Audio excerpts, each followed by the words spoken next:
नवापूर हद्दीत अवैध दारूचा साठा व वाहतूक करणाऱ्यावर स्थानिक गुन्हे शाखेची कारवाई।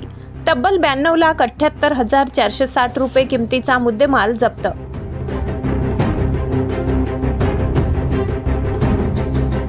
स्थानिक गुन्हे शाखेचे पोलीस निरीक्षक हेमंत पाटील यांना दिनांक 24/4/2026 रोजी गुप्त बातमीदारामार्फत बातमी मिळाली की रायपूर तालुका नवापूर येथील भाविन कोकणी हा त्याच्या घराच्या जवळ असलेल्या शेताला लागून वनामध्ये अवैधरित्या दारूचा साठा साठवून त्याची वाहनामध्ये वाहतूक करीत आहे अशी खात्रीशीर गुप्त माहिती मिळाल्यावरून जिल्हा पोलीस अधीक्षक श्रवण दत्त यांच्या मार्गदर्शनाखाली स्थानिक गुन्हे शाखेचे पोलीस निरीक्षक हेमंत पाटील यांनी पथकास बातमीची खात्री करून कारवाई करण्याकामी सांगितले।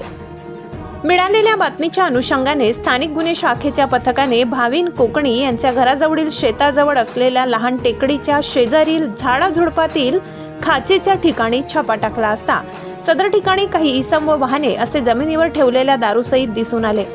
सदर इसमांना पोलीस आल्याचा सुगावा लागल्याने ते तिथून पळ काढत असतानाच पथकाने एका इसमाला ताब्यात घेतले। त्याचे नावगाव विचारता त्याचे नाव धर्मेश मंगू धोडी, वय 36 वर्ष, राहणार एकलारा, जिल्हा वलसाड, गुजरात असे सांगितले।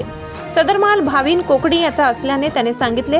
सदर ठिकाणी एकूण 4 चारचाकी वाहने मिळून आली असून त्याचे क्रमांक पुढील प्रमाणे: number 1 MH04 FZ 6698, number 2 GJ 19 BE 8109, number 3 GJ 02 CL 1254, number 4 MH 39J 3000 असे असून सदर वाहनामध्ये दारूचे बॉक्स मिळून आले।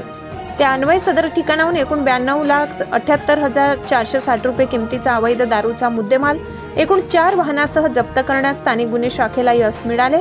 वर नमूद आरोपी विरुद्ध नवापूर पोलीस ठाणे येथे महादारूबंदी कायदा कलम 65 108-83 प्रमाणे गुन्हा दाखल करण्यात आलाय।